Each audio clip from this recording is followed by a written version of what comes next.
প্রশংসা করলাম কার? আল্লাহর। সবসময় প্রশংসা করতে হবে কার? আল্লাহর।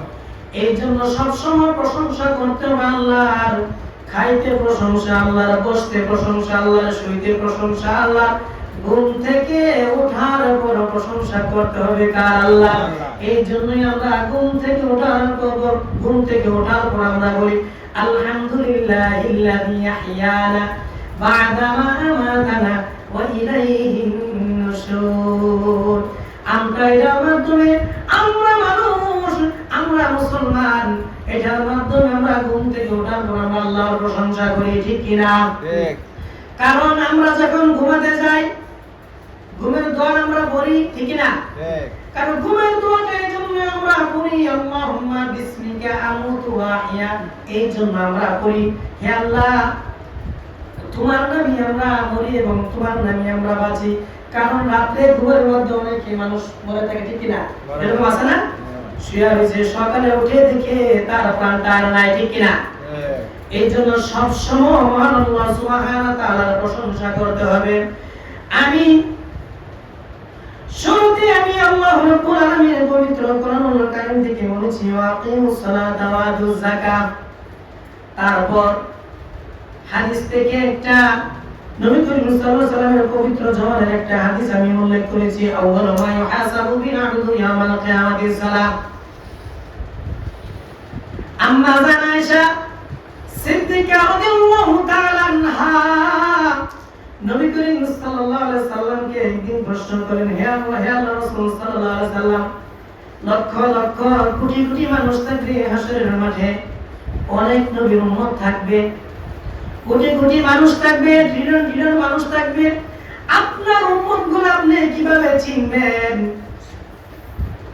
তখন নবী করিম সাল্লাল্লাহু আলাইহি সাল্লাম উত্তর করলেন, হে আয়েশা শোনো শোনো শোনো, একটা ময়দানে যদি 100 বা 500 উট থাকে বা 1000 উট থাকে, শুধু একটা উটের কপালের মধ্যে যদি একটা সাদা চিহ্ন থাকে, তাহলে এটা কি খুঁজে বের করা সম্ভব হবে? তখন আম্মা জান আয়েশা সিদ্দিকা রাদিয়াল্লাহু তাআলা আনহা বলেন, হ্যাঁ এটা সম্ভব হবে। তেমনি ভাবে আমার যারা উম্মত 5 ওয়াক্ত নামাজ পড়েছে, 5 ওয়াক্ত নামাজের সময় সুন্দর করে পবিত্রতা হাসিল করে ওযু করে যারা নামাজ পড়েছে, কাল হাসরের মাঠে আমার উম্মতের হাত পা গুলা, কপাল গুলা ঝলমল করবে। এগুলো আমি দেখে দেখে দিনে দিনে আমি জান্নাতের মধ্যে নিয়ে যাব। সুবহানাল্লাহ। এই জন্যই নামাজটা অত্যন্ত জরুরি। আপনি যখন আল্লাহ সুবহানাহু ওয়া তাআলাকে নামাজের মাধ্যমে আপনি প্রশংসা করবেন, সিজদা করবেন, আপনি এর পূর্বে আপনাকে পবিত্রতা হাসিল করতে হবে। আর পবিত্রতা হাসিল করা হয় ওযুর মাধ্যমে, ঠিক কি না? ঠিক। এই জন্য কাল কিয়ামতের মাঠে আমাদের অঙ্গ প্রত্যঙ্গ আমাদের যতটুকু ভিজে বা যতটুকু পানি লাগে ততটুকু জায়গা হলে জলমল করবে। এই জন্য নামাজের গুরুত্ব আছে না নাই? আছে। অত্যন্ত গুরুত্বপূর্ণ। মাঝে মধ্যে অনেক মানুষের মৃত্যুর খবর যখন আমার কানে আসে, আমার অনেক কষ্ট হয় ওই মৃত ব্যক্তির জন্য। বলে হুজুর ওই লোকটার অনেক কাজ ভালো ছিল কিন্তু নামাজ পড়তো না, ওই সময় আমার মনটার ভিতরে অনেক কষ্ট হয়। ও হুজুর ওনার মৃত্যুটা আমি দেখেছি, চোখগুলা উল্টাইয়া দিছে, ও মৃত্যুর আগে চোখগুলা বড় বড় করে তাকিয়ে রইছে, চোখগুলা বড় বড় করে তাকিয়ে রইছে আর হাও মাও করতেছে, কিন্তু ওনার কান্না চিৎকার গুলা দুনিয়ার মানুষই কেউ শুনে না। যদি শুনতো মানুষগুলা পাগল হয়ে যেত। মৃত্যুর সময় যদি দেখবেন মৃত্যুর কিছু লক্ষণ আছে, চোখগুলো যদি উল্টায় দেয়, যদি আমর দূর করে বুঝবেন লক্ষণটা বেশি ভালো না। আমার কানে যখন আসলো লোকটা এরকম করেছে, তারপর আমাকে বললো হুজুর লোকটা নামাজ পড়তো না, আমার মনের ভিতরে অনেক কষ্ট লেগেছে, কিন্তু দেখতাম লোকটা অনেক কাজ করে পয়সা উপার্জন করেছে। আপনি কার জন্য উপার্জন করলেন? এখন আপনি যে এই হালতে মৃত্যু হলো, এত সুন্দর করে সোনার সংসার আপনি সাজিয়ে গেলেন, 3 দিনের মাথায় আপনার 5 জন মোলা দাওয়াত দিবা, 10 জন মোলা দাওয়াত দিয়ে আত্মীয়-স্বজন দাওয়াত দিয়ে খানার আয়োজনটা করবেন। করার পর দেখবেন আপনার কবরের সামনে দাঁড়িয়ে একটা সালাম দিবে না, আপনার জন্য দোয়া করবে না, সময় নাই এখন। সন্তানাদি রেখে গেলেন, এত কষ্ট করে এত সম্পদ উপার্জন করে দিয়ে গেলেন, আপনার জন্য যখন বছর শেষ হয়ে যায়, মৃত্যু তারিখ আসে, দোয়া করার জন্য তাদের সময় থাকে না, আয়োজন করার জন্য তাদের কোনো সময় থাকে না, টাকার অভাব করে আবার মনেও থাকে না ডেট তারিখ, ঠিক কিনা? এরকম আছে না নাই? এই জন্যই আল্লামা দেরুল সাইদি আমার একজন প্রিয় একজন লোক ছিল, প্রিয় একজন বক্তা ছিল। আজ থেকে 27-28 বছর আগে উনি বলেছিল, যার যার আমল তার তার কবর। কেউ কারো সাথে যাবে না, কেউ কারো সাথে যাবে না। এই জন্য একটা মুসলমানের উচিত, ফজরের আযান হয়েছে, সাথে সাথে ঘুম থেকে ওঠা। যখন আযান হয়, একটা প্রকৃত মুমিনের মাথার মধ্যে এই চিন্তাটা আসে যে আমি যদি এখন নামাজটা তাড়াতাড়ি না পড়ি, সময় মতো ওয়াক্ত মতো, আমি যোহর আসতে আসতে কি আমি সময় পাবো কিনা যোহরে, না এর আগে না আমার মৃত্যু হয়ে যায়, ঠিক কিনা? আপনি যদি ফজর আপনি আদায় না করেন, যোহর আগে যদি আপনার মৃত্যু হয়ে যায়, বুঝবেন আপনার লক্ষণটা ভালো না, কারণ আপনি ফজর আদায় করেন নাই, যোহর আসার আগে আপনার মৃত্যু হয়ে গেছে। মৃত্যুর গ্যারান্টি কেউ দিতে পারে না, এরকম আছে না নাই? এই জন্য যখন আযান দিয়ে দিবে, সাথে সাথে আপনি প্রস্তুতি নিয়ে যাবেন, তাড়াহুড়া করে আপনি নামাজটা আদায় করবেন।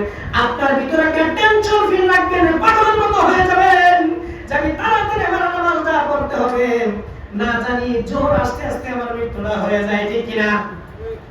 আবার যখন জোহরের আযান দিবে, আপনার ভিতরে একটা টেনশন ফিল করতে হবে, একটা চিন্তা নিতে হবে যে আমি তাড়াতাড়ি আমার জোহরের ওয়াক্তটা থাকতে থাকতে আমি তাড়াতাড়ি আমি জামাতের সাথে শামিল হয়ে আমি জোহরের নামাজটা আদায় করে ফেলি। না হলে যদি আমি জোহরের নামাজটা আদায় না করি, আসরের আগে যদি আমার মৃত্যু হয়ে যায়, আমার কি অবস্থা হবে? আর আপনি যদি জোহরের নামাজটা আপনি আদায় করেন, আসরটা আপনি চিন্তা রেখে যে ইনশাআল্লাহ আমি জোহরের নামাজটা আমি আদায় করেছি, আসরের নামাজের আমি প্রস্তুতি ইনশাআল্লাহ আমি নিলাম, ঠিক কিনা? এর আগে যদি আপনার মৃত্যু হয়, মনে করেন আপনার ফায়সালা অবশ্যই ভালো হবে, ঠিক কিনা? কারণ চিন্তা না, জোহরের নামাজ আপনি আদায় করছেন, আপনি আসরের জন্য আপনি রেডি আছেন। আল্লাহ রাব্বুল আলামিন ফেরেশতাদেরকে ডাক দিয়ে বলবেন, ও আমার ফেরেশতারা, আমার যে বান্দার সময় শেষ হয়ে গেছে, সময় শেষ হয়ে গেছে, আসরের আগে আমি তার সময় শেষ করে দিয়েছি, আসরের আগে আমার বান্দাকে আমি উঠিয়ে নিয়ে গিয়েছি, কিন্তু সে আসরের নিয়ত করেছিল আসরের নামাজ পড়বে। হ্যাঁ আমার বান্দা, তোমরা সাক্ষী থাকো, এর ফায়সালাটা আমি ভালো করে দিলাম, এর স্থান জান্নাতে হয়ে গেল। সুবহানাল্লাহি ওয়া বিহামদিহি। এই জন্য ও আমার মুরব্বি বাবারা, করে যার টুকরা যুবকেরা, যারা এখন নামাজ দিয়ে গাফেল আছেন, যারা নামাজ নিয়ে কোনো চিন্তা ভাবনা গবেষণা করেন না, দয়া করে মায়া করে নামাজের জন্য চিন্তা ভাবনা গবেষণা করেন। কারণ পৃথিবীর মধ্যে যত জিকির আছে, যত স্মরণ আছে, সবচেয়ে আমি মনে করি সবচেয়ে বড় জিকির হলো নামাজ, ঠিক না? কারণ আপনি যত কিছু আল্লাহর প্রশংসা করেন, মাহফিল করেন, যত কিছু হজ করেন, যাকাত দেন, যত কিছু আপনি করেন, সবচেয়ে প্রশংসা এবং স্মরণ হয় নামাজের মাধ্যমে। আমি একটা উদাহরণ দিই, সূরা ফাতিহার ভিতরে 122টি হরফ আছে। কয়টি হরফ? 122টি হরফ আছে। আর সূরা ফাতিহার ভিতরে 122টি হরফ আছে। 5 ওয়াক্ত নামাজের ভিতরে নফল, সুন্নত, বিতের মিলায়া সবকিছু মিলে মানে 46 রাকাত, কারোর মধ্যে 48 রাকাত। যদি বিতের উপর যদি নফলটা ধরা হয় তাহলে 48, আর বিতের উপর যদি নফলটা না ধরা হয় তাহলে 46 রাকাত নামাজ। তাহলে আপনি 46 রাকাত নামাজ আপনি পড়েন, তাহলে 46 বার সূরা ফাতিহা পড়া হবে, ঠিক না? তাইলে আপনি একবার সূরা ফাতিহা যদি আপনি পড়েন 1220টি নেকি। কয়টি নেকি? 1220টি নেকি একবার সূরা ফাতিহা পড়লেন। আর সূরা ফাতিহার আগে শুরুতে যখন নামাজ শুরু করা হয়, এর আগে আউযু বিল্লাহ, তারপর বিসমিল্লাহ করা হয়। এরপর প্রত্যেক রাকাতে সূরা ফাতিহার আগে বিসমিল্লাহ করা হয়। বিসমিল্লাহর 19টি হরফ নাকি? হ্যাঁ, তাহলে প্রত্যেকটা হরফে 10টি কি? প্রত্যেক হরফে কি? এটা সর্বনিম্ন 10টি কি? এরপরে আল্লাহ সুবহানাহু ওয়া তাআলা বলেছেন আমি 700 দিনে আবার কি এটা বৃদ্ধি করে দিতে পারি, আমি আল্লাহ চাইলে, কিন্তু সর্বনিম্ন কি 10 নেকি। তাহলে আপনি চিন্তা করেন, আপনি 46 রাকাত নামাজ পড়লেন বা 48 রাকাত নামাজ পড়লেন, আপনি 48 বার সূরা ফাতিহা পড়লেন।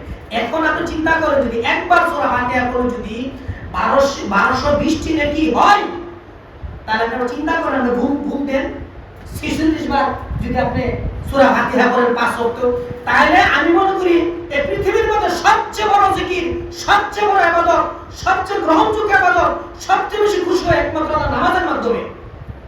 নামাজের মাধ্যমে না, কারণ যাকাত দেওয়া ফরজ, হজ করা ফরজ, কিন্তু এটা হলো সামর্থ্য অনুযায়ী, ঠিক না? এটা হলো কি সামর্থ্য অনুযায়ী, কিন্তু নামাজের বিষয়ে আল্লাহ এটা সামর্থ্য বলে নাই। যদি আপনি মাতালো হয়ে যান আর পাগল হয়ে গেলে আর প্যারালাইসিস রোগী হয়ে যদি আপনি কোনো কথা না বলতে পারেন, হাত পা অবশ হয়ে গেছে, আমরা সেন্স ঠিক নাই, এটার জন্য নামাজ মাফ আছে। আর নাহলে আপনি অন্ধ হয়ে গেছেন, আপনি হাঁটতে পারেন, বুঝেন, কথা বলতে পারেন, আপনার জন্য নামাজ ফরজ। আপনি অসুস্থ হয়ে বিছানায় পড়ে আছেন, আপনি কথা বলতে পারেন, আপনার সেন্স ঠিক আছে, আপনি দাঁড়াতে পারেন না, আপনি শুয়ে নামাজ পড়া কি ফরজ। নামাজের ক্ষেত্রে আল্লাহ এটা এমন একটা ইবাদত নামাজ, এটার ভিতরে কোনো ছাড় নাই। রোজা সামনে আসতেছে নাকি, হ্যাঁ, রোজার ভিতরে রোজা ফরজ, কিন্তু রোজার ভিতরে আল্লাহ মাফ দিয়েছে। অসুস্থ হইলে এটা পরবর্তীতে আপনি এটা কি আপনি পূরণ করতে পারবেন। যদি পরবর্তী পূরণ নাও করতে পারেন, আপনার বদলি একজন মিসকিনকে কি আপনি, হ্যাঁ, আপনি সাহরির টাইমে এবং ইফতারের টাইমে আপনি খাওয়াবেন, তার এটা কি পুরো সওয়াব পেয়ে যাবেন। ওই ব্যাপার সেটা তো, কিন্তু নামাজের বিষয়ে এটা কোনো ছাড় নাই, নামাজের বিষয়ে কোনো ছাড় নাই, কিন্তু এটাই আপনি অবহেলা করেন সবচেয়ে বেশি। নামাজ নিয়ে সবচেয়ে বেশি অবহেলা করি। আপনি মৃত্যুবরণ হইলে একটা মানুষ দেখি আহা আজকে স্মরণ করছে, পরের দিন কোনো খবর নাই। যাক আলহামদুলিল্লাহ রাব্বিল আলামিন। আমি নামাজের বিষয়ে যত কথা বলছি, আমাদের সবাই প্রত্যেকটা মুসলিম সবাইকে জন্য আল্লাহ রহমত দান করে। এখন আমাদের বক্তা আসছে সপ্তম গ্রামের, এখন আমাদের সামনে মূল্যবান আলোচনা করবেন, আপনারা মনোযোগ দিয়ে শুনবেন। এখান থেকে যদি আপনারা এক দুইটা আমল শিখে যেতে পারেন, এটা যারা আলোচনা করবে তাদের জন্য উপকার, আপনার জন্য উপকার। এবং এই মাহফিলটা প্রত্যেক মাসে যিনি অ্যারেঞ্জমেন্ট করে, কষ্ট করে, ঠিক আছে, ওনারও কি উপকার, লস কারো নাই। যাক আলহামদুলিল্লাহ রাব্বিল আলামিন।